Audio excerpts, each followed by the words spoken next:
know where you're going with that one, Steve. Just something funky, huh? Keep us funky in the stash. I dig it. Thank you for hanging out, Steve. Always keeping it fun. And thank you, gang, for hanging out live in the stash. Real Talk Radio San Diego. Tracking down some cool local people. Talking about some important local stuff. And in the house today, we're flanked by some current and future stars, you might say, of the conversation. The conversation being of the future of design and sustainability in our beautiful little town of San Diego. It's got a little ring to it, doesn't it, Rick? It sure does, doesn't it? Yeah. We have a lot of work ahead of us. We sure do. That's my man, Ric Davy, owner of Davy Architecture. You can catch him out, by the way, at Davy, DavyArchitecture.com. Or you can call him old school style at 619-571-6201. Who calls anybody anymore, right? 619-571-6201. And Rick, let's start off with you. Jen, when do you think this is the right guy to start off with for this conversation here, considering he's basically got his hand in the actual vision of the whole thing? Yeah, I would say so. You're literally building a better future for San Diego, which I think is very impactful and a wonderful feat. Thank you. Thank you. So, why don't you tell us a little bit more about what you do, maybe, and kind of where you came from and stuff, and then we'll build the conversation from there. Okay, let's see if I can. It's 35 years or so let's see if I can make this a real short version. The executive summary goes something like, I didn't start out to be an architect. I went to college at UCLA. I ended up in political science. I studied some acting because my parents were actually professionals. And I wanted to stay out of the war, so I stayed in college. And then finally, I got out of college and joined the Air Force because I thought if I'm going to fight, I'd just as soon do it from the air than the ground. That gig lasted about 7 years, the last 5 of which was in England. And while I was in England, I was kind of bored because the war was over. And if you're a fighter pilot and there's no war to fight, you're kind of redundant, as the Brits would say. So I started fixing up old cottages with my English cousin, Davy and Davy Properties Limited. And that's where I discovered a love for making places for people. I mean, we were a business. We were fixing up these cottages and renting them out to American service people. Wow. So that's how I sort of got interested. But I still didn't have a clue what I was going to do. My plan was go back to L.A. and maybe pick up the acting gig again. And then it was a friend who was learning how to use her camera, and who wanted to take pictures of my work, which I had never thought of it as my work up till that point. And so she did a portfolio for her photo hobby shop class. And looking through her rangefinder, she said, as she was lining up a shot, hey, I know you don't know what you're going to do or what you want to be. Why don't you be an architect?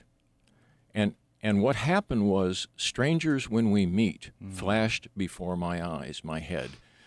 Kirk Douglas, Kim Novak, 1960. He played the architect.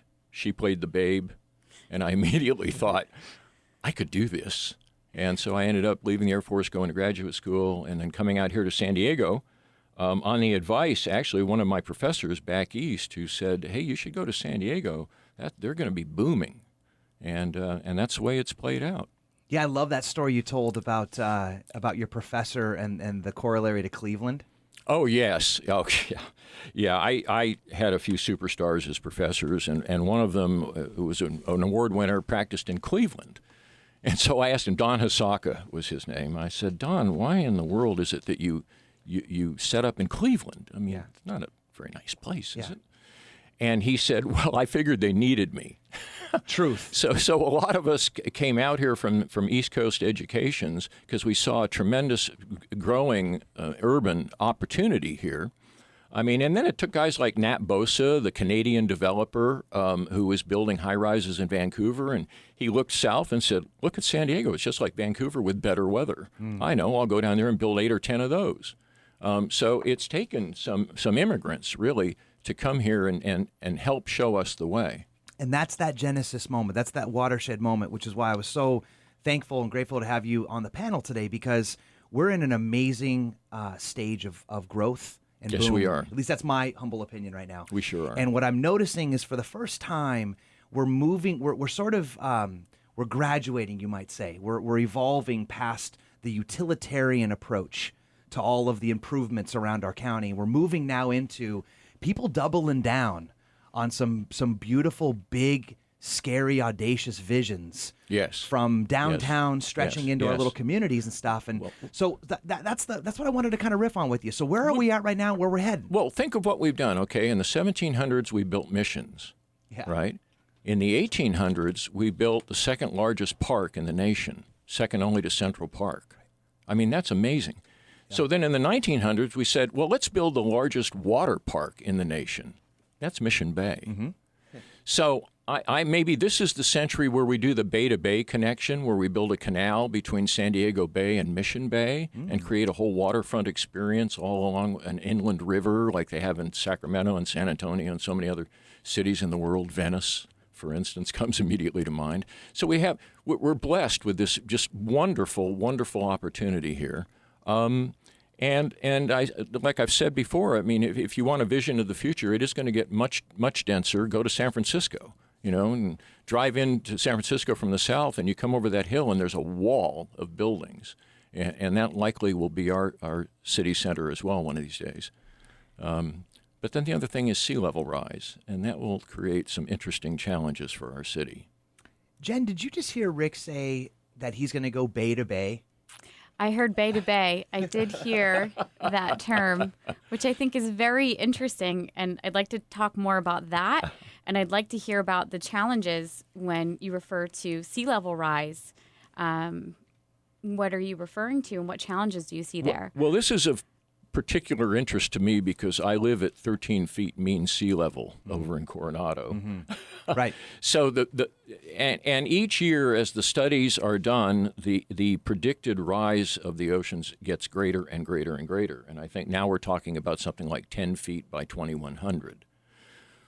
Well, so that's why I think our other model for our future urbanism is Amsterdam, and the measures that they've taken with barricades and barriers to keep the sea out. So I can envision a future where we have a dike, an earthen dike, the entire length of the Strand, and we have a seawall, operable gates that go from Point Loma over to Coronado to keep the bay level at a lower level than the prevailing ocean level, especially in storm events. I mean, all you need is a Katrina, to remind you the exact same thing of how bad it could get. Right. Yeah. So you mentioned San Francisco, right? So what are some other lessons that we can maybe draw from that more matured or evolved version of us? Oh, lessons. I mean, I grew up in L.A., so I grew up in a fairly urban environment to begin with, West L.A., the suburbs. I think that all of us working and living together in close proximity is an exciting opportunity because it celebrates the diversity of our society and the diversity of our workplaces and everything we do. So I'm blessed, for instance, that I can take a ferry. I can walk to the ferry, take the ferry across the bay, and walk to my office. Well, wouldn't it be great if everybody could do that? And the bike to work became more like the walk to work. Yeah. So that we live and work. And think of Boston, where I went to school. North end of Boston, that's the Italian community. We have our own little Italy. These are incredibly dense, vibrant communities where you really want to be out in the street with the people watching and listening and absorbing that whole level of activity. So we have a brilliant future, I think. That's wonderful. And now when you are looking at the future of San Diego and you're thinking about everyone coming together as a community, do you foresee us coming together and growing horizontally, if you will, or vertically and more high rises? Oh, definitely vertically, Jen. No doubt, no question in my mind. Again, if you compare the density of our urban area to, say, San Francisco or New York City or some of the other large, dense urban areas, you get an appreciation for just how many more tall buildings we can build downtown. I think that the Civic San Diego is projecting something like an increase of 80,000 in the downtown population. Wow. Within the next many years. Or even Wow, Bankers Hill amazing. alone. I'm just astonished at how many big projects are going up in the next 5. They've already broke ground in the next 5 to 10 That's years right. there. That's right. And the one thing I think is most exciting is that we haven't gone into our canyons really yet. And I know there's all Reg Z and stuff like that, and people want to kind of preserve those. And I'm one of those because I love riding my bike and going through hikes on the canyons. But is that not kind of the next frontier? I don't see developing the canyons. No? No, we do have, and Coastal Commission governs a lot of this, anything within 2 or 3 miles of the coast. Steep sites, we no longer carve off the top of hills and put housing tracks on top of them and spoil the skyline. Right. That's no longer permitted. So where the natural terrain is steep, say more than a 2-to-1 gradient, it's unlikely that we're going to be building in those areas.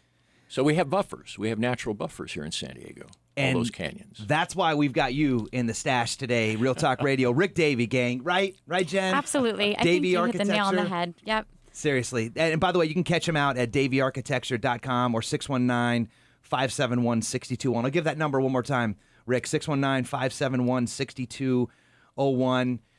Coming up, gang, we're going to switch gears a little bit over to our Harnessing of the Sun crew.